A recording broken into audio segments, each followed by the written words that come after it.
kapahingahan, kaligayahan at kaligtasan sa aming komunidad. Pagpalain po ninyo ang Plaza Azul Senior Citizen at Pet Park. Naway maging lugar ito ng pagkalinga para sa aming mga nakatatanda at ng responsableng pagmamahal para sa aming mga alagang hayop. Gabayan at ingatan po ninyo ang lahat ng manggagawa at mga opisyal na mangangasiwa sa proyektong ito. Ipagkaloob po ninyo ang tagumpay ng gawain ito para sa ikabubuti ng lahat. Ito po ang aming dalangin sa iyong matamis na pangalan. Amen. Sa ngalan ng Ama, ng Anak, at ng Espiritu Santo. Amen.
Maaari na po tayong umupo.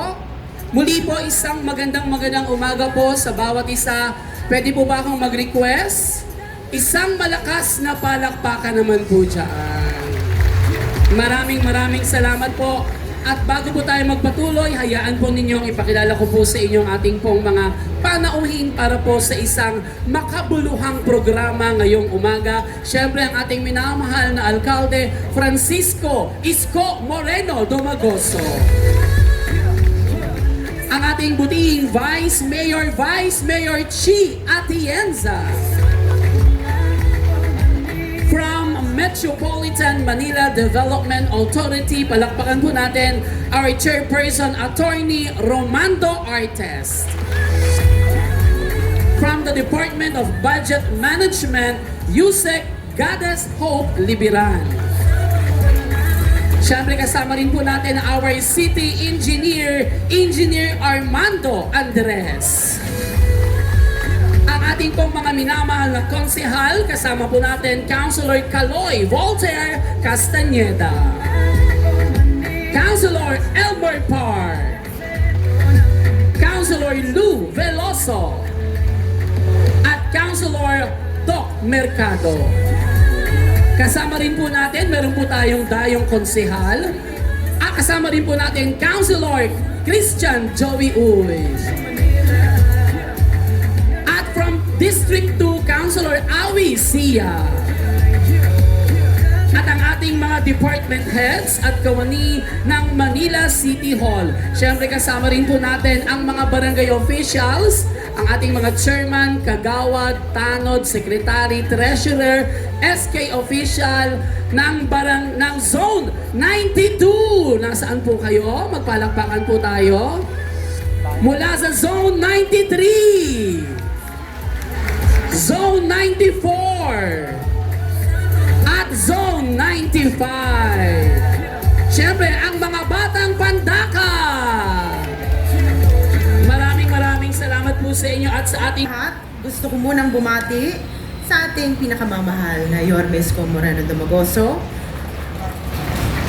kay Attorney Romando Artes, ang ating MMDA Chairperson, Undersecretary Goddess Hope Libiran. Pag nakita natin siya, mukhang may pag-asa na kagad. Ang ating Engineer Andres, na narito naman na talagang tumutulong sa atin. Ang mga konsihal na nagising ng maaga para sa okasyon na ito. Ang mga barangay chairman mula sa Zone 92, 93, 94, 95, ang lahat ng mga media na narito ngayon at ang mga batang pandakan.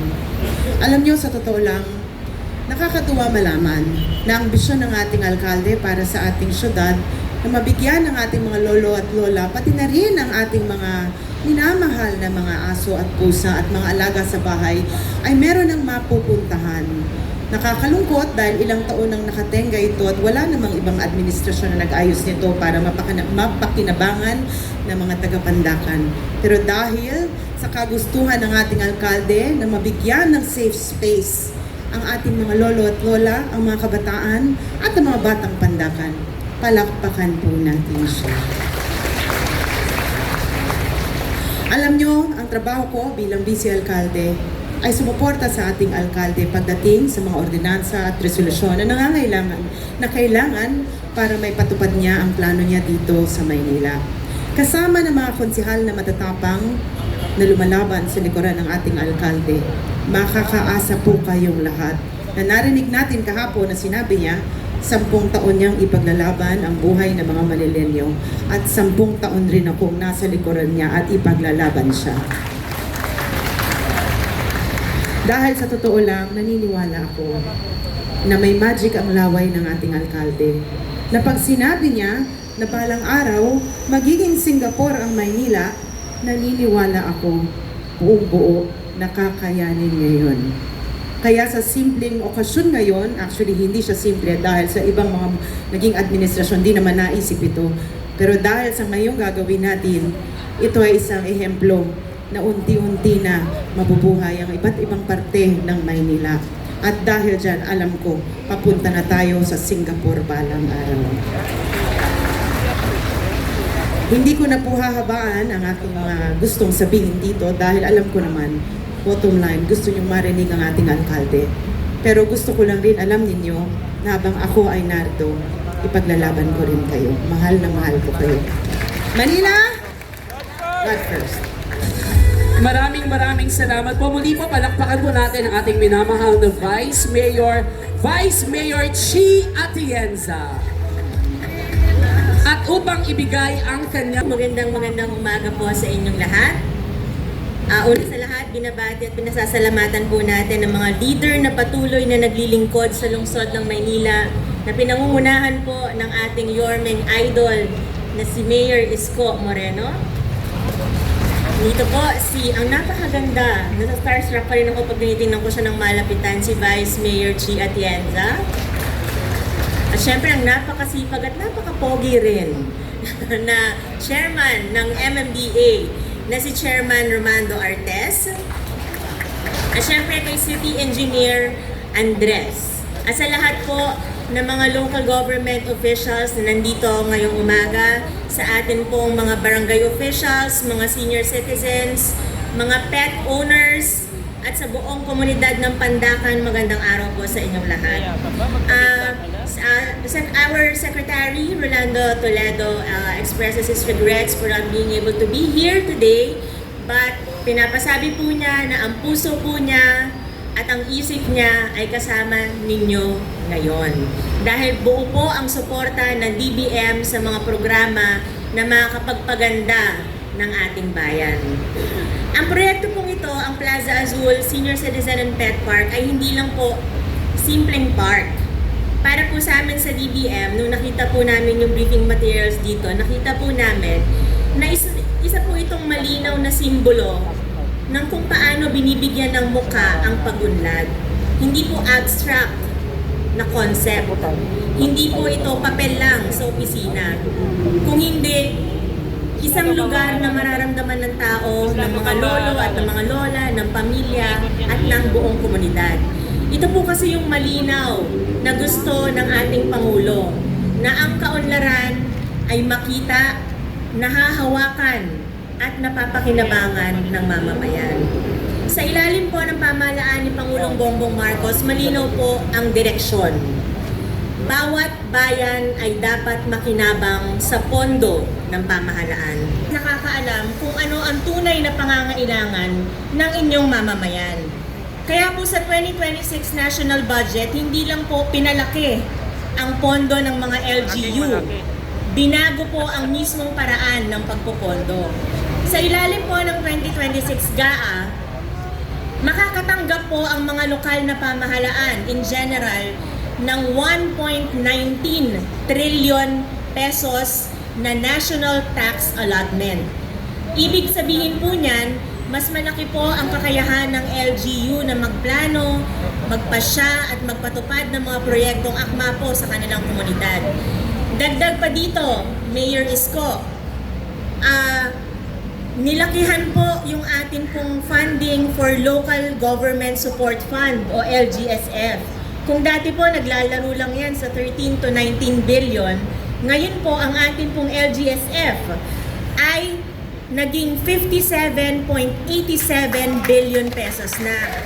Mahigit po doble yan kumpara noong nakaraang taon. Ang pondo pong ito ay para palakasin ang basic services, suportahan ang komunidad at tulungan po ang mga LGUs na may mas limitadong kakayahan.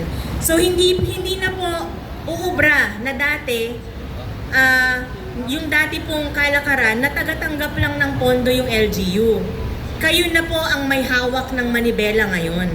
At sa puntong ito, malinaw po ang buong suporta ng Department of Budget and Management sa pangunguna po ni Secretary Rolly Toledo sa mga proyektong tulad nito. Mga proyektong may malinaw na plano, may endorsement sa LGU at may direkta pong pakinabang sa tao at sa inyo pong mga nasasakupan.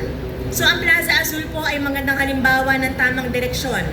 May malinaw pong layunin, may pakinabang sa komunidad, at may malasakit sa sektor na madalas nakakalimutan, ang ating pong mga senior citizens at ang kalidad ng pamumuhay sa lungsod ng Maynila. Sa huli, ang mensahe po natin ay simple. Ang pambansang pamahalaan ay kaagapay ng lokal na pamahalaan. Hindi po kapalit. No? May pondo, may suporta, may malinaw na balangkas. At ang kaunlaran tulad po ng parking ito ay nagsisimula dito mismo sa komunidad sa lungsod po ng Maynila. Maraming salamat po at mabuhay ang lungsod ng Maynila, ang Barangay Pandakan at ang Sambayanang Pilipino. Maraming salamat din po, Yusek Goddess Hope Libiran. Palakpakan naman po natin ang ating minamahal na Yusek ng DBM. Maraming salamat po. At para po sa kanyang mga mensahe, ibibigay ko naman po sa inyo the Chairperson of Metropolitan Manila Development Authority, ladies and gentlemen, Attorney Romando Artes.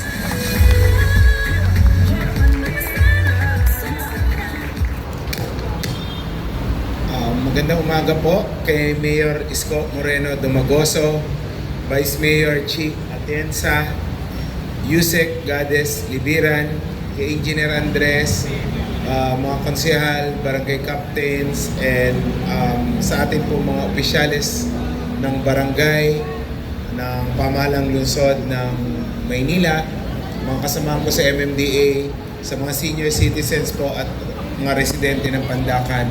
Magandang umaga po sa inyong lahat. Nandito po tayo ngayon sa groundbreaking ceremony ng Senior Citizens Park and Pet Park dito po sa Pandakan, Manila.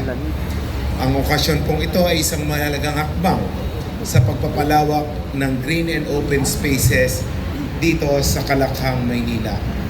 Ang proyekto pong ito ay pinondohan mula sa Green program ng Department of Budget and Management at yung pong medyo, Yorme, Yusek Goddess, kulang daw po yung pondong binigay nyo para sa park na to. So, dinagdagan po yan ng MMDA ng counterpart fund para masiguro po na mas maganda mas malaki, at mas maayos na senior citizen park ang ating po may kayo. Ang park po na ito ay may mga features tulad ng nature-based solution kung saan yung tubig ulan po ang gagamitin natin na pandilig sa mga halamang ilalagay dito. Ito po ay magkakaroon ng mga espasyo para sa ating mga senior citizens kung saan pwede po kayong tumambay, magchismisan, pero higit sa lahat, makapag-zumba para po sa inyong mental and physical health. So, layunin din po ng proyekto ito ang pagbibigay pugay sa bantayog ni Maria Paz Mendoza Guanzon sa pamamagitan ng pag-aayos ng kanyang monumento. Naway magsilbing inspirasyon ang parking ito para sa pagbubukas ng mas marami pang open spaces na pwede pong gamitin ng ating mga kababayan. Makakaasa ang lungsod ng Maynila sa patuloy na suporta mula sa MMDA patungkol sa inklusibong pampublikong espasyo sa buong regiyon. Nag-uusap po kami ni Yorme, pupupukin po natin yung kontraktor nitong park na to para bago po mag-araw ng Maynila, pipilitin po nating matapos ito. So, maraming salamat po sa inyong lahat at mabuhay po ang Maynila. Maraming salamat po muli po. Palakpakan po natin Attorney Romando Artes. At sa pagkakataon pong ito ay maririnig na po natin ang mga mensahe ng ating butihing alkalde, mga batang Pandacan, mga batang Maynila. Palakpakan po natin Mayor Francisco Isko Moreno Domagoso.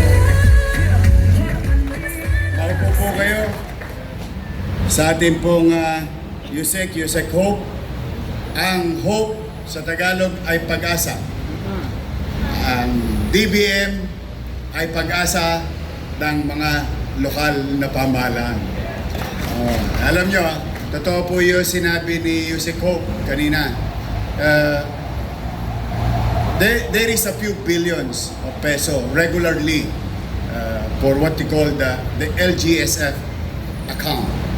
Itong pondo na ito ay ginagamit pangtulong ng Pangulo ng Bansa sa mga lokal na pamahalaan, partikular na, halimbawa may aberya. Ayan, halimbawa nasirang tulay dahil sa bagyo o kailangan ng pagkain and so on and so forth. Yan ang na-access na pondo. At the same time, LGSF also can be utilized for long-term program ng mga lokal na pamahalaan. At kung sila'y kinakapos at tukod na tukod sa pananalapi, maaaring humingi ng tulong ang lokal na pamahalaan sa DBM, Office of the President, through that particular fund. But that particular fund for 2026, because of what happened last year, the President Bongbong Marcos, opted to divert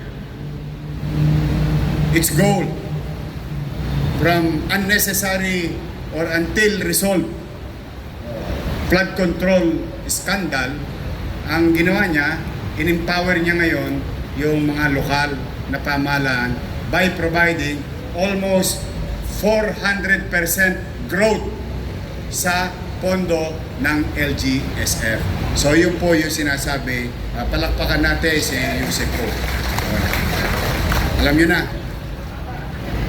nyo na, minsan, envelope lang ang kailangan nyo na may lamang sulat.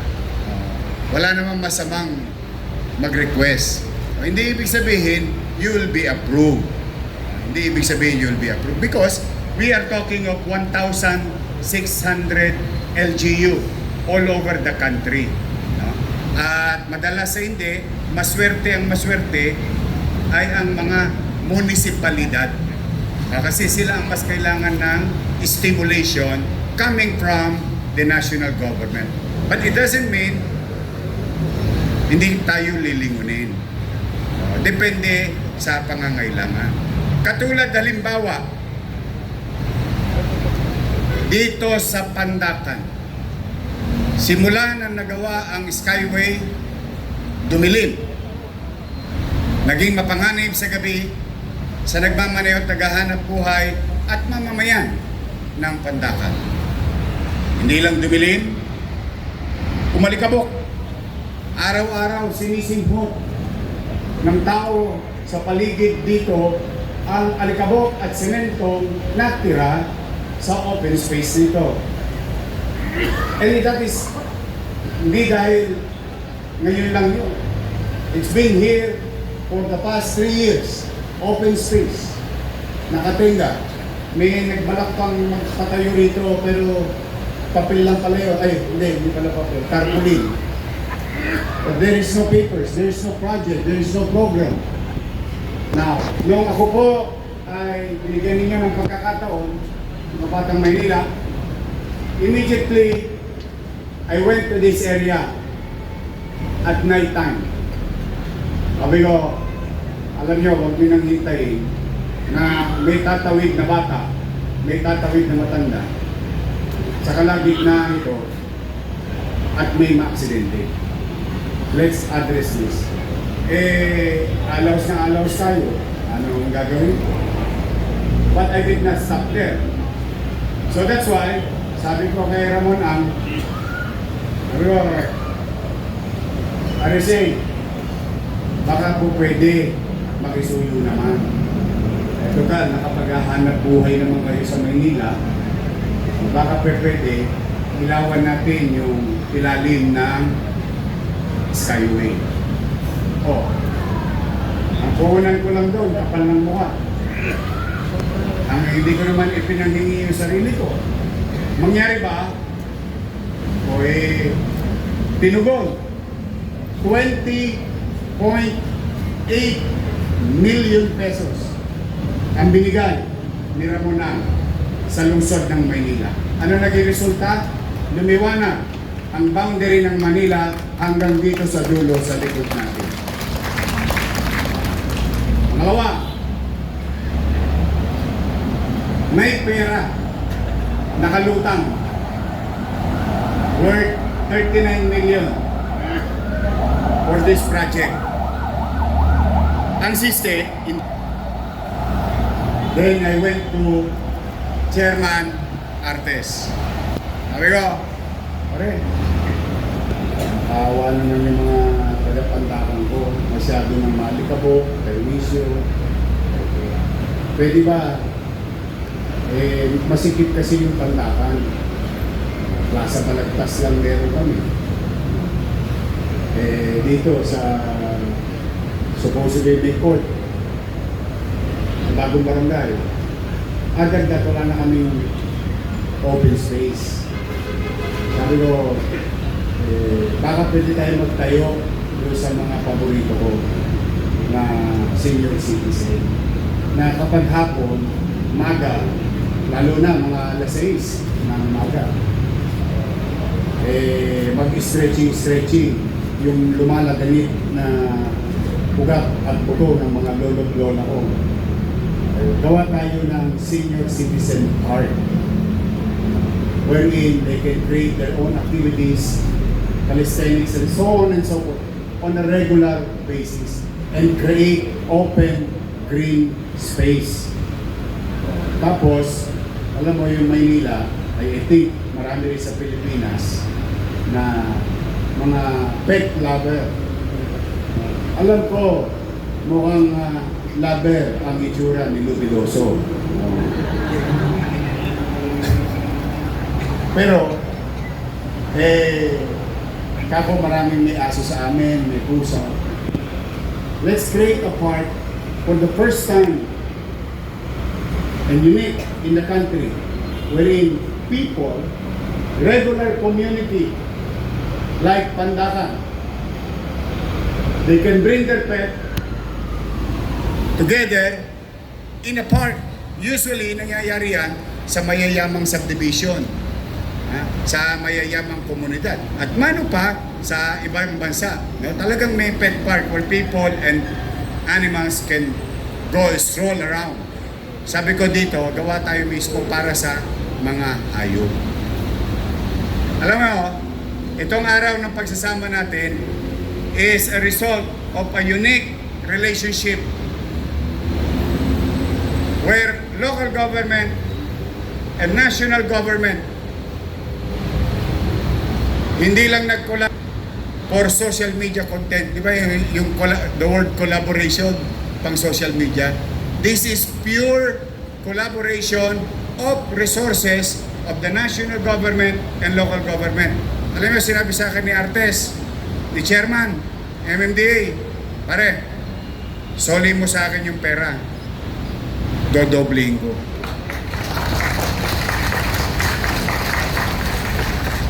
So, alam mo naman ako, kapalmoks din ako. Biro mo, piso, tamang 2 piso. Maganda to. So we did. Your city government, first time, sinasabi ko nga kay Yusek Hope, walang local government nagsosoli ng pera. Wala. Magtanong kayo, maghanap kayo. Basta yung pera, pumasok na. Wala nang bawian. O tanong nyo sa mga barangay, pwede ko bang bawiin yung binigay ko? Wala na. Todasan na yun. So, we did. I trusted and I believe with Chairman Artes that he and the MMDA family will fulfill their commitment to the city of Manila. So, binigay namin sa kanya at totoong nangyari. Ito tayo ngayon. Magkakaroon na tayo ng Senior Citizen Park and Pet Park in Manila. Mga taga-Pandakan, pwede ba medyo tigasan nyo naman, ipakita nyo dito sa Pandakan na makasaysayang bahagi ng Pilipinas, hindi lang ng Maynila. Sa makasaysayang bahagi ng Pilipinas, mga taga-Pandakan, isang mainit na palakpak bilang pasalamat sa MMDA family.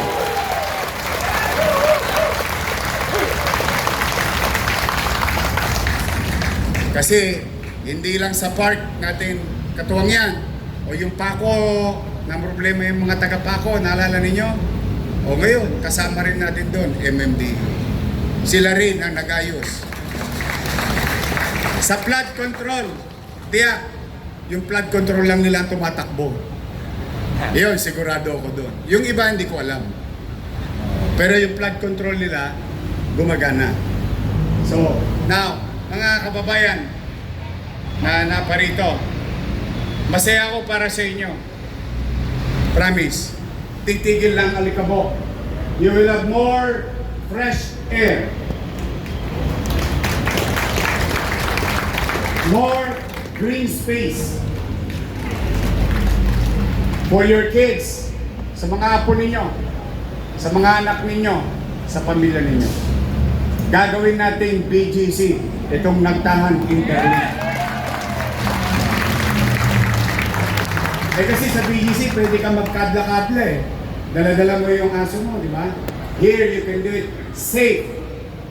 In the middle of a busy street. Safe for the people, safe for everyone, cleaner air and space for everyone. And I would like to give this people thanks also.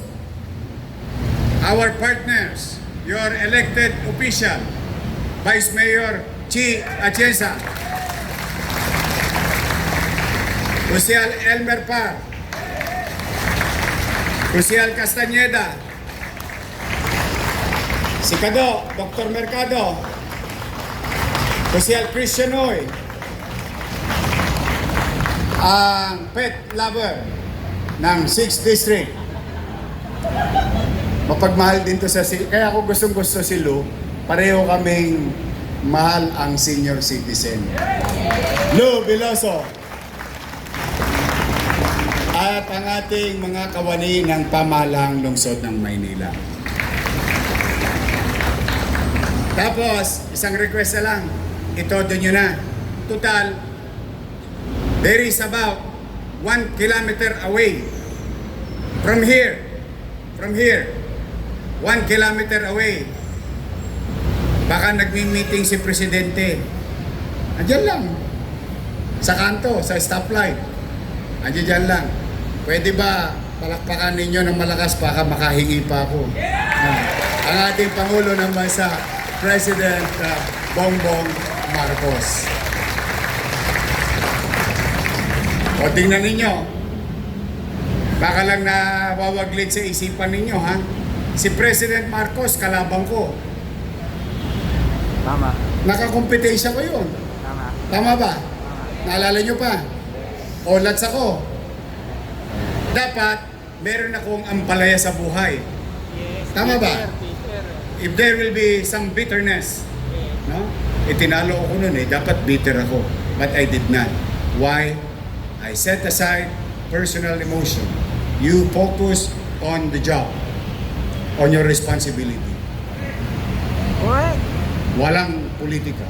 The same thing that I gave to other officials.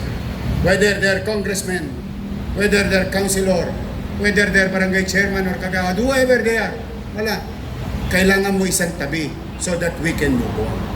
And because of that attitude, here we are together, benefiting as local government, as people of Manila. That's why I, your mayor, will continue to do so. Huwag nyo nang masyadong iisipin yung damdaming masasakit na salitang na ibigay sa akin nung araw. Total, ako lang yon. Ang importante, kayo, tao, mamamayan ng lungsod ng Maynila. So, the lesson learned is kahit na hindi tayo magkakampi sa politika, we can work hand in hand